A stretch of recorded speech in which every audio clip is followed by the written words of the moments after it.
Nesse bloco, nós veremos os demais entes federativos que integram a República Federativa do Brasil. Invariavelmente, esses entes federativos reclamam enormemente. Eles dizem, todos o filé mignon, os melhores cortes, os bens mais economicamente valiosos estão com a União. Nós ficamos ignorados pela Constituição de 88. Tem um quê de razão nessa reclamação, mas também existe, como vimos, uma razão por detrás dessa prevalência da União em relação aos demais entes federativos. Tá. Nós vamos começar com os municípios por uma razão específica que depois eu explico. Então, os municípios, eles são dotados de autonomia política. Então vem o artigo 29 e vai dizer, o município tem a sua própria lei orgânica municipal, a Constituição municipal. Tem alguns autores que dizem que lei orgânica não é Constituição, porque se quisesse chamar de Constituição, o Constituinte teria estabelecido isso. Isso é semântica. Ignorem olimpicamente esse tipo de reclamação ou contestação. Então, eu tenho a lei orgânica, que vai ser aprovado por 2/3 da Câmara Municipal, blá, blá, blá, e que vai seguir os termos da Constituição Federal e da Constituição Estadual. Então, o município tem a sua própria Constituição, tem uma nomenclatura diferenciada, lei orgânica municipal, uma questão muito mais histórica de tradição, do que propriamente uma diferenciação consciente em relação à Constituição Estadual, Federal e lei orgânica, e que vai ter também algumas competências privativas no seu artigo 30. Compete ao município legislar sobre assuntos de interesse local e organizar e prestar diretamente ou sob regime de concessão ou permissão os serviços públicos de interesse local, incluído de transporte coletivo, que tem caráter essencial. Então, a Constituição atribui competências privativas para o município. Interesse local, que é bem amplo, e em termos de competência administrativa, transporte público, mobilidade urbana. Tá? Por que é importante saber bem ou ter consciência do que vem a ser competência privativa? Porque quando, e aí vem a complexidade do modelo federativo, quando um ente federativo invade o espaço de outro ente federativo, especialmente quando é um caso de competência privativa, aquela invasão é considerada como um exemplo de inconstitucionalidade formal. Então vamos imaginar que a União venha e estabeleça uma lei nacional permitindo que os aplicativos, aquelas empresas de aplicativo, não farei jabá aqui, mas caso alguém queira me contratar para fazer jabá, meu número é, brincadeiras à parte. Então vamos imaginar que a União venha e estabeleça uma regra nacional das empresas de aplicativo de transporte por meio de aplicativo. Certamente os entes públicos, os entes federativos municipais entrariam com ações e diriam, opa, nananina, não. Quem tem competência privativa para legislar sobre isso é o próprio município. Seja por uma questão de interesse local, seja porque o transporte coletivo pode ser enquadrado como uma competência privativa municipal. Tá? Se alguém trabalha aí com empresa ou aplicativo de transporte, eu estou usando como exemplo, eu sei que grande parte do esforço jurídico é diferenciar transporte coletivo de passageiros, de transporte privativo de passageiros. Mas é só para dar aqui o exemplo de um conflito que é decorrência dessa repartição de competências, dessa definição de esferas de competência privativa. Quando o ente federativo entra na esfera de outro, parece entrar, o ente federativo invadido pode alegar inconstitucionalidade formal. Você legislou sobre algo sobre o que não é da sua alçada. Tá? O município tem algumas polêmicas. A primeira polêmica é se ele é propriamente um ente federativo. Então, o principal teórico constitucional é o José Afonso da Silva, que dizia que nos Estados Unidos não existe município quanto ente federativo, então o Brasil não pode, né, ter o município como ente federativo. Tá? Não faz sentido. Tá? O município não tem poder judiciário, então não faz sentido. O município não tem plena autonomia, então não faz sentido. O município é um ente federativo. Teóricos especializados né, teóricos federativos especializados vão dizer o quê? José Afonso da Silva, vai. Não existe um modelo padrão de organização federativa. O conceito central de Estado federal é Estado com competências compartilhadas. 2, 3, 57, como na Rússia, tanto faz. Se tem repartição de competência, é ente federativo, então, Tá. A outra polêmica está no que se chama de autonomia tutelada. Vem o artigo 29 e vai falar, quando ocorre a eleição do prefeito, do vice-prefeito e vereadores, qual que é o tamanho do mandato, tá? Quando que eu tenho a posse e, em especial, a composição das câmaras municipais. Ou seja, quantos vereadores cada município pode ter? Então essa é uma das grandes discussões. Espera aí, a Constituição define até um número de vereadores que cada município pode ter, a depender da sua banda populacional, a depender da população do município. Aí vem uma das grandes questões, que no Brasil não existe propriamente ente federativo com autonomia plena. Aqui é um mundo real, influenciando a organização jurídica de formatação federativa.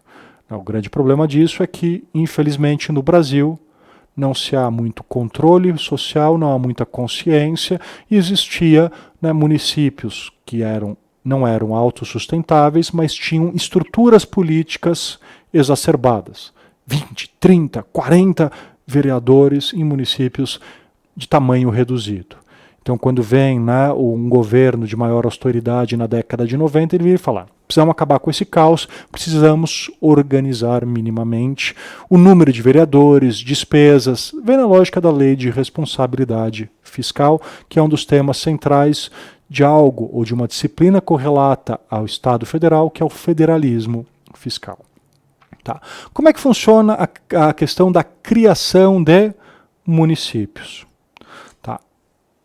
Os municípios, eles podem se desmembrar, incorporar, fundir ou criar. O que é o desmembrar? Eu tenho o município de Pedrolândia, e aí de repente esse distrito vira e fala: eu quero ser o município de Paulolândia. Isso é o desmembramento. O que é a incorporação?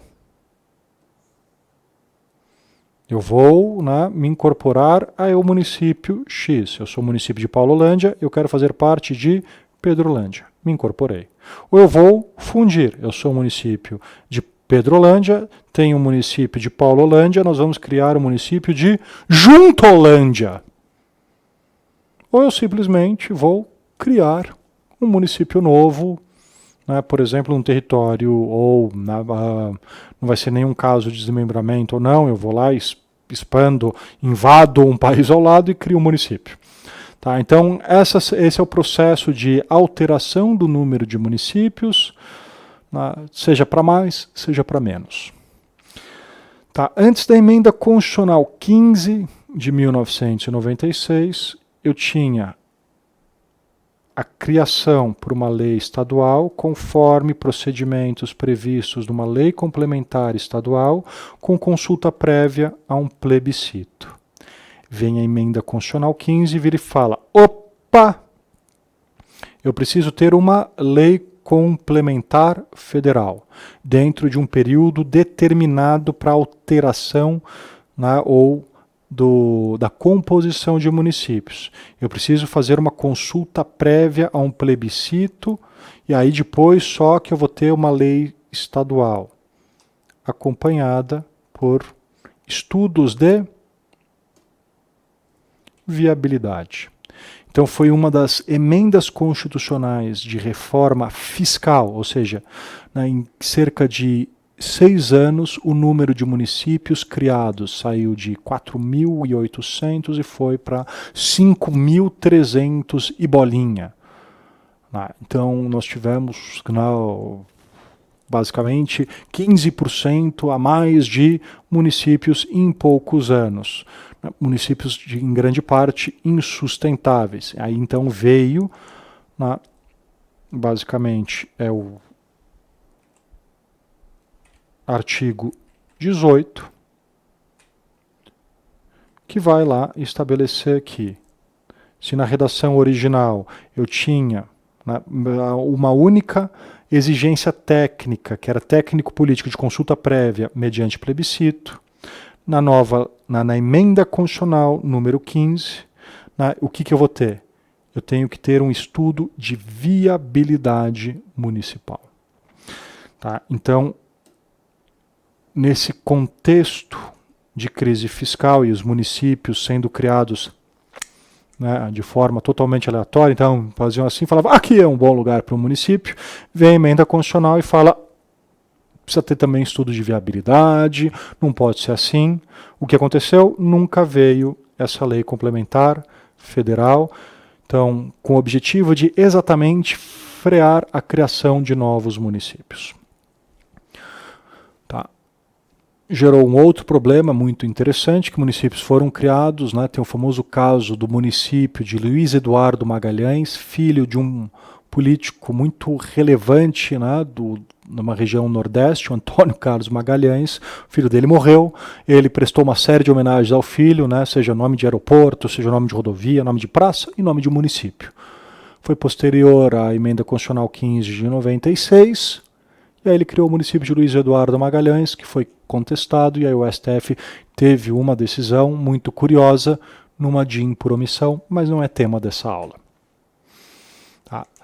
O que acabou acontecendo é que houve a criação de uma emenda constitucional 57 de 2008, exatamente por causa do município de Luiz Eduardo Magalhães, que convalidou todos os municípios criados, fundidos, incorporados e desmembrados até 31 de dezembro de 2006. Então, entre 96 e 2006, todos foram convalidados.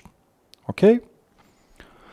Tá, então, os municípios têm competência privativa, interesse local, legislar sobre transporte coletivo e executar transporte coletivo de âmbito municipal. E aí nós temos os estados. Os estados são entes esquecidos. Não sou eu que digo isso, são muitos constitucionalistas, em regra, que atuam junto a governos de Estado, ou seja, têm posições políticas ou técnicas junto em governos de Estados que vão dizer que eles foram ignorados. Tá? Seja nas suas competências residuais previstas no artigo 25, que vai dizer o seguinte, aquilo que não é da União, nem do município, é do Estado. Aí vão dizer, mas é tudo da União? Tudo do município, o que vai ser do Estado? Nada. Tá. Formação de um novo Estado, eles podem se incorporar, desmembrar e subdividir. O processo é muito simples. Eu tenho aprovação da população local pelo plebiscito. Houve uma discussão sobre qual que seria o significado da população local com a possibilidade de desmembramento do então Estado do Pará em outros estados. O STF entendeu que Estado local é o Estado afetado, então no caso era o Estado do Pará. Havia outras teses, que a população local era dos estados ao redor, então por exemplo Amazonas, e há uma outra tese que a população local era o Brasil. Prevaleceu que era do Estado diretamente afetado. Depois, eu tenho que ter aprovação pelas assembleias legislativas envolvidas. Então, o que isso significou nessa discussão, se ia criar o Estado Tapajós, blá, blá, blá, lá no Pará.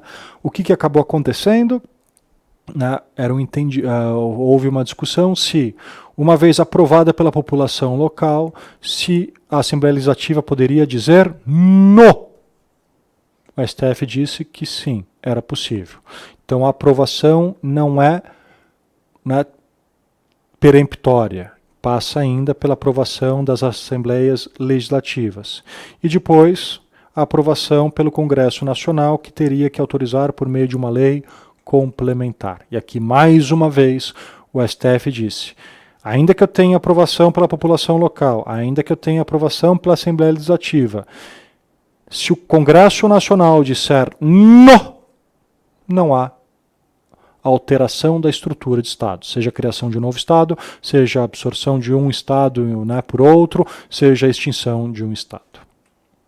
Ok? Então isso quanto ao Estado-membro. Tá, o Estado-membro ele vai seguir a mesma lógica da União, né, em relação a quais são os seus bens ou competências administrativas, no seguinte sentido: tudo aquilo que estiver, né, ou ultrapassar um município, então aí vem a lógica das regiões metropolitanas, dos serviços, né, de resíduos que afetem mais de um município, isso é competência do Estado. Então, saneamento básico, que foi uma discussão muito acentuada na década de 90. Tá? Ou transporte intermunicipal, competência do Estado.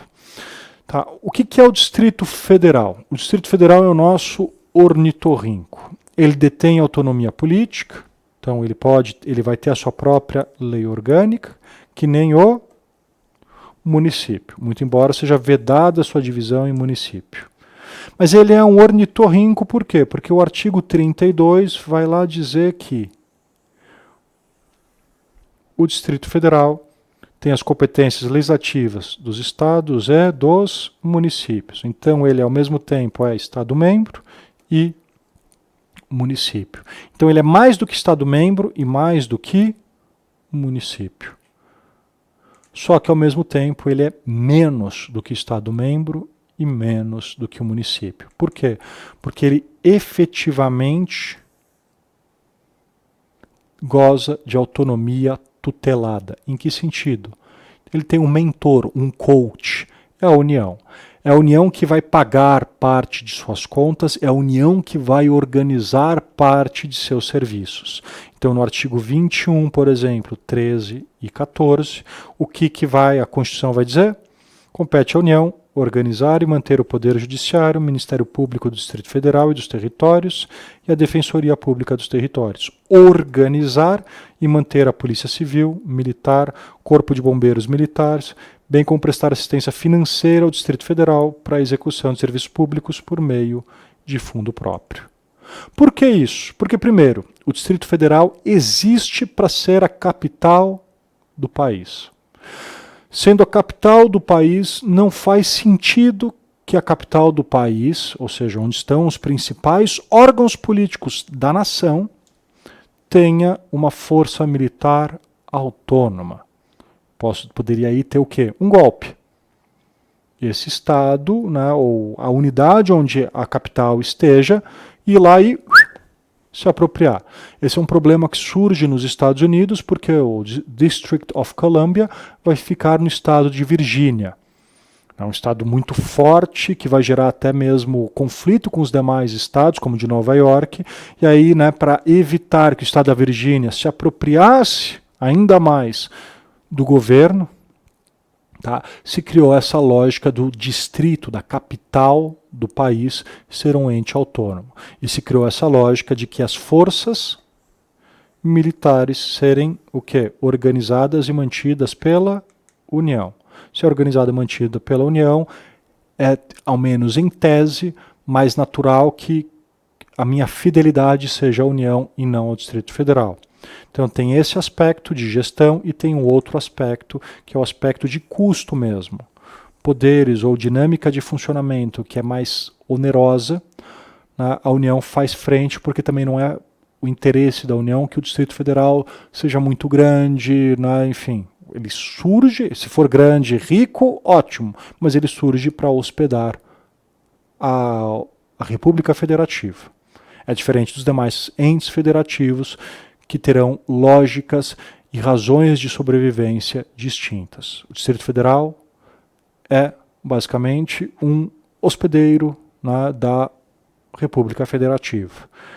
Estou aqui com uma licença poética, né, mas simplesmente para ressaltar isso.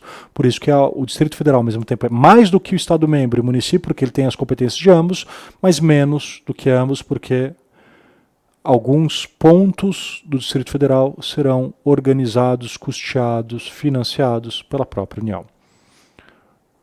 Nos vemos no próximo bloco.